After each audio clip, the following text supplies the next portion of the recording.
Hi friends, welcome to my channel. ఈరోజు నేను టమాటా rice ఎలా ప్రిపేర్ చేసుకోవాలో మీకు చూపిస్తానండి.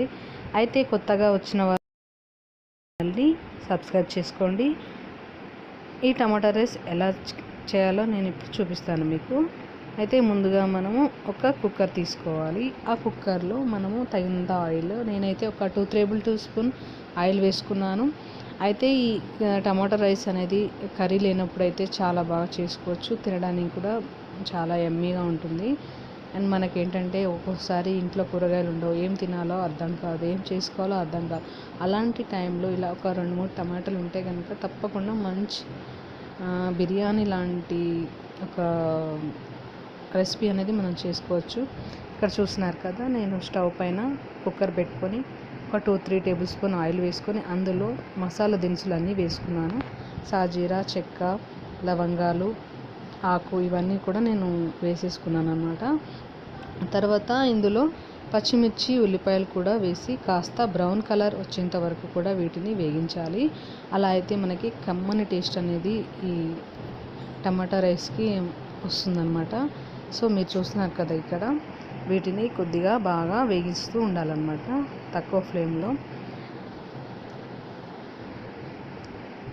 ఇలా వేగుతుండగానే ఇందులో మనకు కొద్దిగా కరివేపాకు కూడా యాడ్ చేసుకోవచ్చు.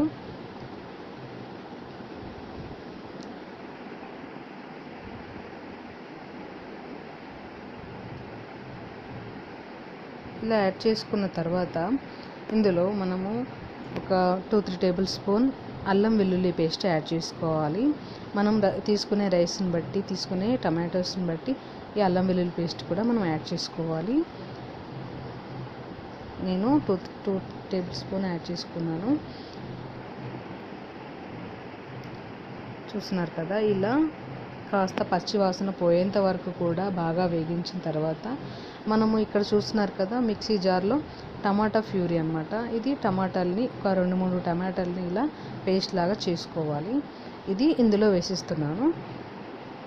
అలాగే ఒక 2 టమాటాల ముక్కలు కూడా ఇందులో వేసేసుకోవాలి. అక్కడక్కడ టమాటో ముక్కలు కనిపిస్తాయి కదా, అలా చాలా బాగుంటుంది అన్నమాట. సో వీటిని బాగా వేగించుకోవాలన్నమాట. ఇక్కడ చూస్తున్నారు కదా, కొద్దిగా పసుపు కూడా యాడ్ చేసుకుందాము. ఇదంతా ఇలా మిక్స్ చేసుకొని ఒక 5 మినిట్స్ ఆయిల్ తేలేంత వరకు దీన్ని ఉడికించుకోవాలి మీడియం ఫ్లేమ్లో. సో చూడండి, ఇలాగా మీడియం ఫ్లేమ్లో అలాగే ఉప్పు, కారం, ధనియా పౌడర్ కూడా యాడ్ చేసుకొని మరి కొద్దిసేపు దీన్ని బాగా ఫ్రై చేసుకోవాలి. ఇలా ఆయిల్ తేలేంత వరకు కూడా ఫ్రై చేసుకోవాలన్నమాట. ఇలా బాగా దూరగా వేగిపోయిన తర్వాత ఇందులో మనము ముందుగా కడిగి పెట్టుకున్న రైస్ మనము ఇలా నానబెట్టుకోవాలి. ఒక 5-10 నిమిషాలు నానబెట్టుకుంటే సరిపోతుంది. అయితే ఇక్కడ నేను ఒక 2 గ్లాసెస్ బియ్యం తీసుకున్నాను, అలాగే 4 గ్లాసెస్ వాటర్ తీసుకున్నాను. ఇక్కడ చూస్తున్నారు కదా, ఈ వాటర్ అనేది మనం ఈక్వల్ క్వాంటిటీలో కాకుండా 2కి 4 గ్లాసెస్ అలా వాటర్ యూజ్ చేసుకోవాలి. చూస్తున్నారు కదా, ఇలా నేను వాటర్ని పోసేసి బాగా కలపాలన్నమాట. తర్వాత ఇందులో పుదీనా, కొత్తిమీర కూడా యాడ్ చేసుకోవాలి. యాడ్ చేసుకొని ఒకసారి బాగా కలిపిన తర్వాత మూత పెట్టేసుకొని విజిల్ వచ్చేంత వరకు మనం వెయిట్ చేస్తే ఇంకా టమాటా రైస్ అనేది రెడీ అయిపోతుంది. సో ఇక్కడ చూస్తున్నారు కదా, చాలా కలర్ఫుల్గా వచ్చేసింది నార్మల్గానే. ఇది ఇంకా అయిన తర్వాత చాలా టేస్టీగా ఉంటుంది. మీరు ఉప్పు చూసుకొని సరిగ్గా వేసుకోండి.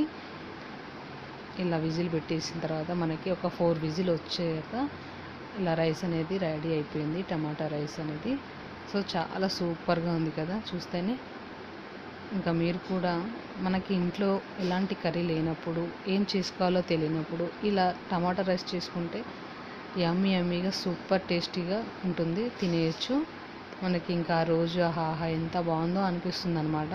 సో మీరు కూడా ట్రై చేయండి, మీ ఇంట్లో తప్పకుండా ఈ రెసిపీ ట్రై చేయండి. చాలా చాలా టేస్టీగా ఉంటుంది. పిల్లలకి కూడా చేసి పెడితే వాళ్ళు ఎంతో ఇష్టంగా తింటారనమాట.